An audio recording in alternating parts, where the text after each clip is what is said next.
Guys, this dash cam right here is worth over $200 on Amazon, and I got it for little to nothing. I'm going to explain how I did it and how you can also do it today.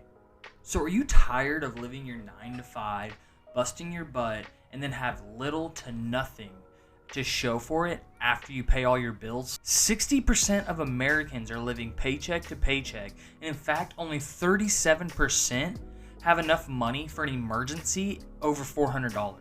Guys, to me, that is insane, and it just means that people need to figure out a way to have more streams of income and generate that through side hustles. I know I said starting a side hustle, and some people are going to say, why don't you just start a business? But the good thing about a side hustle is that it's literally on the side. A business is usually your full-time job. I know getting started in a business takes a lot of work, but a side hustle is kind of like, hey, I'm going to test this out, I'm going to try it, and it's not just diving head first. The reason I think most people should just start a side hustle just to test it out is because, like I said, 60% of Americans live paycheck to paycheck, and unless you're getting a significant raise or money out of the blue, you're not going to be able to buy a house, you're not going to be able to buy a car, you can't go on vacations, you can't really get ahead in life because you're always constantly having to catch back up. Because even when it does feel like you are ahead, all of a sudden, boom, your car goes out, boom, your AC goes out. Something happens to where you have to pay, and then you're right back to where you were before. And so generating more streams of income, that side hustle, that can actually allow you to get ahead and then stay ahead. The side hustle I'm going to be talking about in this video today is just flipping free and cheap stuff.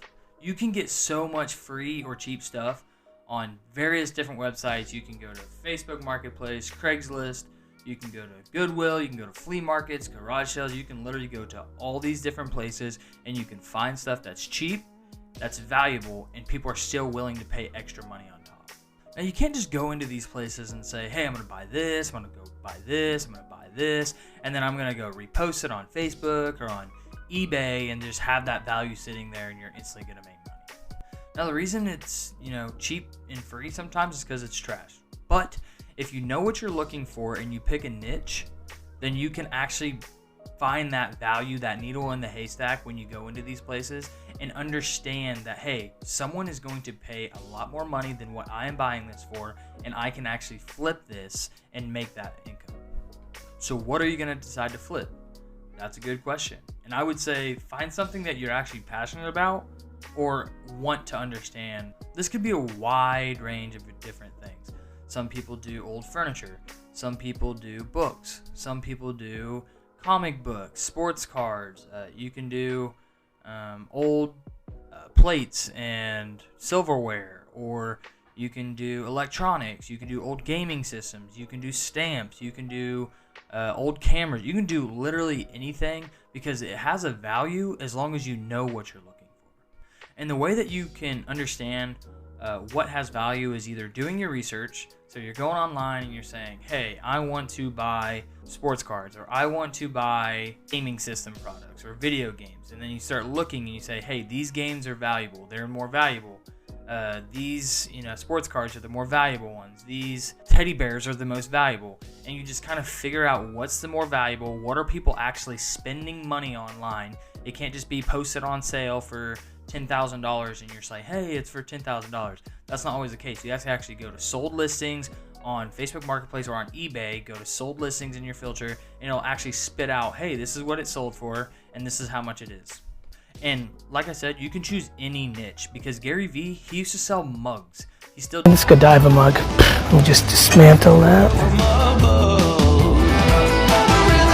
I like the mug life. does. It's called mug life. He does it. He goes to garage sales. He finds these mugs for 25 cents and he flips them. And the reason I like flipping stuff is because I personally like going to these places anyways, because it's like a treasure hunt. It's fun. You're picking a niche and you're kind of getting invested in it. And then if you do find that one valuable item or, one that's worth a lot more, it's so rewarding and so fun that, hey, I actually went out, found this, and I know I got a good deal on it. Now I'm going to show you guys actually some items that I currently have that I'm going to sell, that I've gotten super cheap, or that I really wanted because I know there's a lot more value than what I'm actually paying. So these first items that I'm going to show you are actually electronics, and I know people wanted them because I went on to Amazon. I just did a quick Google search, Amazon popped up, I click on it, and you can see exactly what it's listed for. And since it's on Amazon, usually they're sold You can look at reviews and all that good stuff. So I'll show you the first items now. So this first item is actually an Escort M1 dash cam. So this was, less than $5, and it actually sells for over $200 on Amazon. So I thought that was a steal. And this was actually next to it, and this is actually sealed. So this box has a little bit of a chip and break in the back of it. And then this right here goes with it, and it is an Escort IXC, and this is actually still sealed, guys. You can see it's still sealed. And I looked this up, and it's actually going for over $400 on Amazon. So this, $10 investment that I found is now worth close to $700. You have $250, I think, roughly, and then $450. So that was the first flip that I'm gonna find. So that's an extra $700. And like I said earlier, 37% of Americans, they can't even pay a $400 emergency fund. Here's $700 right here. That'll help you get started right now. So these next items are actually items that I started getting into during COVID, and it was because I was having so much fun doing it. I love the niche. I'm a huge sports fan. I'm, college football, NFL, NBA, all that good stuff. I'm a huge sports fan, and so I was like, hey, how can I invest, in athletes, I guess. And I started looking into sports cards. I'd never experienced sports cards in my life. You hear about them in the 90s, baseball cards and all this kind of stuff, but now they're just kind of like, hey, what the heck's a sports card? So I went on to YouTube, watched a bunch of videos because I was loving it. I was going to all these websites, figuring out what stuff was worth. And then I actually went onto Facebook Marketplace and found these people that were just throwing away sports cards, pretty much saying like, hey, here's a whole box of sports cards, come get them for $10. Hey, here's some sports cards for $20. And so I was just going to grab them, and I'm like, I don't even know what's in these boxes, but there's a chance that there could be something in there that's worth money, and I know I can get value from. So this actually came out of the first set of sports cards that I actually bought from someone. It was $30 on Facebook Marketplace. He said he had a box of a bunch of different cards that had like jersey cards and autographs and stuff, which I knew I could get my money back just based on those because I went and searched them on eBay, sold listings. I see that the value was there for the $30.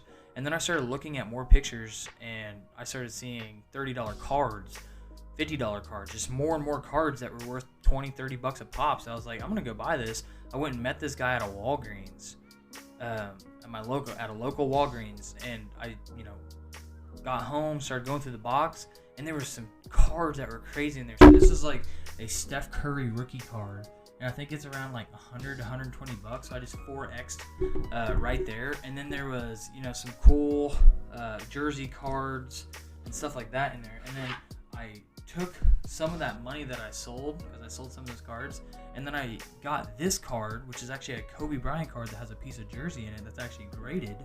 And this card right here is worth $200.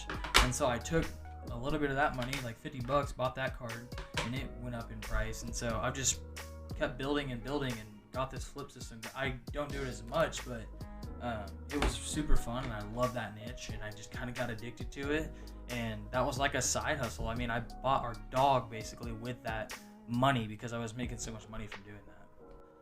And then the last one, I don't do this as much either, but I used to try to like flip sneakers. And so you could, buy sneakers on Nike app, or, try to find them at garage sales, try to find them on Facebook Marketplace, and then resell them for a lot more.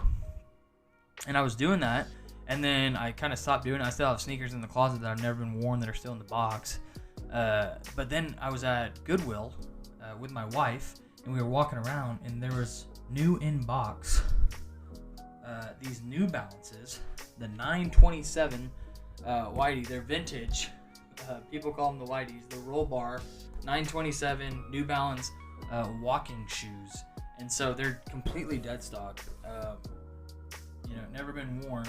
And I got them for, I think it was $3. They were new and had the tags and everything on them.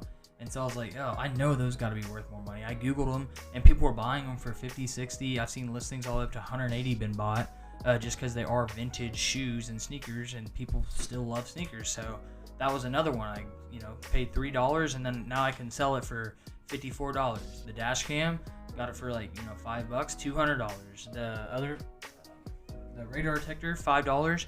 $400. The sports cards, same thing. I spend like 30, 20, 10 bucks, in separate transactions, but every single one of those transactions, I'm getting like $100, $200 out of it because I know exactly what I'm looking for, and the people that are selling them either just want the stuff gone or they don't know exactly what they actually have. And speaking of the sneakers, I have multiple friends, actually 2 friends, that started just flipping sneakers. So they were flipping sneakers, buying and selling, and it actually turned into like a business, and now they actually have stores where they have Instagram pages, they have all these things, flowing into this side hustle that they had that is now actually a business, a legit business. And so you can make, tons of money doing that. I also had another friend that was in the, gaming market, so he was doing PS5s, and when PS5s started coming out, he was just going to Walmart, standing in line in the evenings when a truck would come in with the shipping. The shipping would come in, there would be PlayStation 5s on it, he'd be one of the first ones in line, he'd buy a system for $400 if it was the non-disc version, and the $500 that is a disc version, and then he would go and sell that for $1,100, $1,200 because people were playing top dollar because they couldn't get a hold of it. So you're really just looking for that demand. So you're going to be the supplier, and now if something has a demand, it's going to be more money. And so more of those collectibles, the sports cars, the sneakers, the stuff that's more on the rare side, there's only so much supply there, but there's still demand for all that. So you're going to have that extra value to make, and that's where you're going to make your income. And like I said, guys, these products or collectibles that you're going to basically be looking for, these niches, they come in all shapes and sizes. And I was saying earlier, it could be antique furniture, it could be vinyl records, you could have comic books, coins. People pay top dollar for coins if that's what you want to research, study, get really good at, and know what you're looking for. If you have more money to spend, you can get into like classic cars. People spend tons of money on that. Trading cars, dolls, toys, Hot Wheels, stamps, literally anything, guys. There's a market out there for it. My father-in-law does ashtrays, so vintage ashtrays. But guys, there's a market out there for everything. You just got to study it, find the niche that you want, and then figure out what's actually worth it in that niche. And that's all to it. You just buy, you have fun, you try to go treasure hunting, and sometimes you'll swing and miss, and sometimes you'll swing and hit a home run or a grand slam, and it's super fun and satisfying when you do that. It's so rewarding, and you'll just have to see that for yourself. But that's all I got for this video, guys. I just wanted to share that side hustle. Stay tuned, because in the future I'm going to be coming out with even more side hustle videos, more ways to make money, save money. Subscribe, comment down below if you were to start doing this, what niche would you actually search for? Would you do toys? Would you do collectibles? Would you do stamps, furniture? What would you do to actually start going out and searching for? What would be your treasure? I like interacting with you guys, so just leave that comment, subscribe, like the video, and I'll see you guys in the next one. Peace.